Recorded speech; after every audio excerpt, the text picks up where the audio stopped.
Hoy vamos a meternos de lleno en un verdadero rompecabezas diagnóstico, uno que la verdad trae de cabeza a muchísimas familias y también a los profesionales. Hablamos de la relación súper compleja y a menudo confusa entre dos condiciones del desarrollo que pueden parecerse mucho, pero que no siempre son lo mismo. Fijaos en esta pregunta. Proviene directamente del prefacio del texto que analizamos hoy. Y es que lo resume todo, ¿verdad? Esa angustia, esa incertidumbre de no saber qué pasa cuando un niño no arranca a comunicarse. Es que es el centro de todo, el punto exacto desde el que vamos a empezar a tirar del hilo. Y aquí está el meollo de la cuestión. ¿Es autismo o es un trastorno grave del lenguaje? Y ojo, porque a primera vista los síntomas pueden ser un calco, pero lo que hay debajo, la raíz del problema, eso puede ser totalmente distinto. Y dar con esa diferencia es absolutamente crucial para el futuro de ese niño. Vale, pues vamos a empezar por el sospechoso número uno, el que todo el mundo conoce, el autismo. Para entender bien por qué existe esta confusión, es súper importante que primero veamos un poco de dónde viene este concepto, cómo ha ido cambiando con el tiempo. A ver, que nadie piense que la idea de autismo ha sido siempre la misma. Para nada. Esto ha evolucionado un montón. Piensa que empezó en 1911, cuando Bleuler usó la palabra autismo para hablar simplemente de alguien que se aísla. Luego, en el 43, Kanner ya lo define como un síndrome con unas características muy concretas. Seguimos avanzando. En el 79, Rutter afina más los criterios, pero el gran cambio llega en 1994, con el DSM-4. Ahí se establece lo que se conoce como la tríada de alteraciones. Y es con esta definición con la que nos vamos a quedar, porque es la clave para entender todo lo que sigue. Entonces, ¿en qué consiste esta tríada? Pues son básicamente tres pilares. Para diagnosticar autismo según estos criterios, no basta con que el niño no hable. No. Tiene que haber una dificultad, y una dificultad importante, en la interacción social. También problemas en la comunicación en general. Y por último, la presencia de comportamientos repetitivos, estereotipados, ¿sabes? Intereses muy fijos. Estas tres cosas son las que se buscan. Pero claro, ¿y si el problema no está ahí? ¿Y si la historia tiene otro protagonista? Vamos a investigar ahora la segunda posibilidad, nuestro sospechoso número 2. Una que dice que el problema, el origen de todo, está en algo muy concreto, el lenguaje. Y aquí lo tenemos. Se llama Trastorno Mixto del Lenguaje Receptivo Expresivo, o TMLRE, para abreviar. Y esto es súper importante. No estamos hablando de un simple retraso en el habla, no.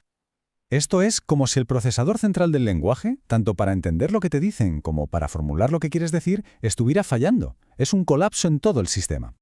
Y aquí es donde la cosa se pone interesante, y vemos la clave del dilema. Imagina un niño que no entiende lo que le dicen. El mundo debe parecerle un caos absoluto, un ruido incomprensible. ¿Qué hace? Pues lo lógico, se aísla, se repliega, quizás desarrolla comportamientos repetitivos para poner un poco de orden en ese caos. Y de repente, ¡zas!, los comportamientos son los mismos que los del autismo. Pero la causa es completamente diferente. Venga, pues vamos a meternos en el barro. Vamos a ver dónde se tocan, dónde se solapan estas dos condiciones. Este es el punto exacto que genera toda la confusión y que hace el diagnóstico tan difícil.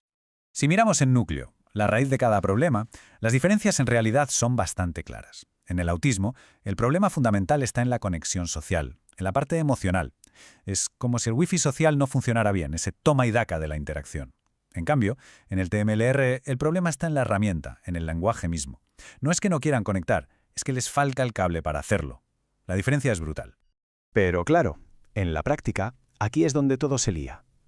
Aislamiento social, problemas para jugar, movimientos repetitivos, no responder cuando se le llama. Toda esta lista de comportamientos, que es lo que se ve desde fuera, aparece en los dos casos.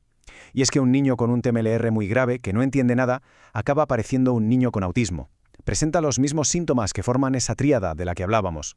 Entonces, ¿cómo salimos de este lío? ¿Cómo podemos saber qué es qué? Bueno, pues aquí es donde la autora del texto nos da una pista que es oro puro. Un descubrimiento de su propia experiencia clínica que es como la clave para descifrar todo el código. Y aquí está la gran revelación. La observación clínica es que cuando a un niño con estas características se le da una terapia intensiva centrada en descifrar y usar el lenguaje, muchos de los comportamientos que parecían autistas empiezan a desaparecer. Esto es básicamente la prueba del algodón. Es la demostración. Si le das la herramienta que le falta, el lenguaje, y de repente el niño empieza a salir de su aislamiento, su juego empieza a tener sentido, ¿qué te dice eso? Pues que esos comportamientos no eran el problema de raíz, eran una consecuencia de esa barrera tremenda que tenía con la comunicación. Y todo esto nos lleva a la gran conclusión de este análisis, que en el fondo va mucho más allá de distinguir entre dos etiquetas. Nos obliga a pensar en qué es un diagnóstico y para qué sirve. Porque aquí está el peligro. Poner una etiqueta de forma muy temprana y muy rígida puede ser contraproducente. Imagina que se diagnostica autismo y se da por hecho que el problema es social.